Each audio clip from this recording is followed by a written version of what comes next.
यो पत्री शनिचरी ward number 3 यो चाहिँ बरगाछी टोल हो ठाउँको नाम। यो पूर्व पश्चिमको मार्ग 20 फुटको बाटो छ। यो पत्रीबाट 5 किलोमिटर मात्रै तलतिरपट्टि छ। यसमा जम्मा हाम्रो हिमालतिर फर्केको अर्थात् राजमार्गतिर फर्केको 8 कट्ठा माटो छ। जम्मा 180 फिट छ। त्यो जग्गा चाहिँ 1 कट्ठा मात्रै लिनेलाई हामीले 5.5 लाख रुपियाँ कट्ठाले दिने र यो सबै 8 कट्ठा हुन्डी मुन्डी उठाउने मान्छे आयो भने चाहिँ हामीले मिलाएर समझदारीका रूपमा दिने। हामी चाहिँ यहाँबाट मुभ हुने हिसाबले गर्न खोजेको हो। यो जग्गा चाहिँ अत्याधिक राम्रो छ। खाने पानी, बिजुली, इन्टरनेट सबै सुविधा छ। यहाँबाट पत्री पब्लिक बसमा जानको लागि 30 रुपियाँ मात्रै भाडा हो। अत्याधिक यो जग्गा यही हो। यो केलाघारी यो बिजुलीहरू छ, खानेपानी पनि छ, इन्टरनेट पनि छ, सबै सुविधा सम्पन्न ठाउँ छ। यहाँबाट पत्री जानलाई चाहिँ सिर्फ 5 किलोमिटर मात्रै। यताबाट यो बाटो छ। यहाँबाट यसरी जाँदाखेरि आइतबारी भन्ने ठाउँमा जान्छ अनि पत्री जान्छ।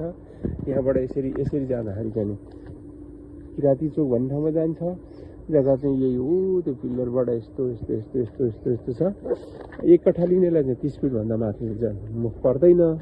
सबै हुन्डी मुन्डी लिने हो भने 8 कट्ठा लिने हो भने पैसा पनि मिलाएर लिने र सबै सुविधा सम्पन्न खाने पानी, बिजुली, इन्टरनेट सबै सुविधा छ। अनि यहाँबाट पब्लिक बसमा पत्री जान पनि मात्रै 30 रुपियाँ लाग्छ। ल थ्याङ्क यू। पत्री शनिचरी वार्ड नम्बर 3 नम्बरमा पर्छ। सबै जग्गा तीनटा भिटा पूर्व फर्केको हुन्छ। पूर्वपट्टि फर्केको 3टा भिटा चाहिँ के अरे यो हिमालतिर महेन्द्र राजमार्गतिर फर्केको हुन्छ।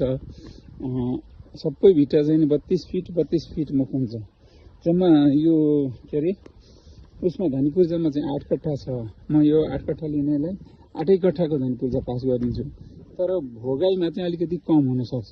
त्यसै कारण म यो सस्तो जग्गा दिने। भविष्यमा यो डबल तिर्बल हुन्छ। 8 कट्ठाको भिटाको धनी पूर्जा छ, नक्सा छ। म मान्छेलाई यो चाहिँ एकदम उपयुक्त छ। बाटो यो पूर्व पश्चिमको बाटो छ। यो हिमालतिर फर्केको जग्गा छ। नक्सामा चाहिँ 8 कट्ठा छ। नक्सा धनी पूर्जामा 8 कट्ठा छ। बाँकी चाहिँ नै यो नम्बरमा सम्पर्क गर्नुहोला जसलाई इच्छा छ। यो चाहिँ 2-3 वर्षमै डबल हुन्छ।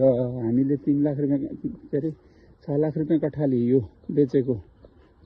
यो 3 कट्ठा 6 लाख रुपियाँ कट्ठाले बेचेको यो बर्फको रुखहरू, यो घरहरू यहाँदेखि यता बाँकी यति छ है। ल त्यही भन्न खोजेको। कोही हुनुहुन्छ इच्छुक भने सम्पर्क राख्नुहोला।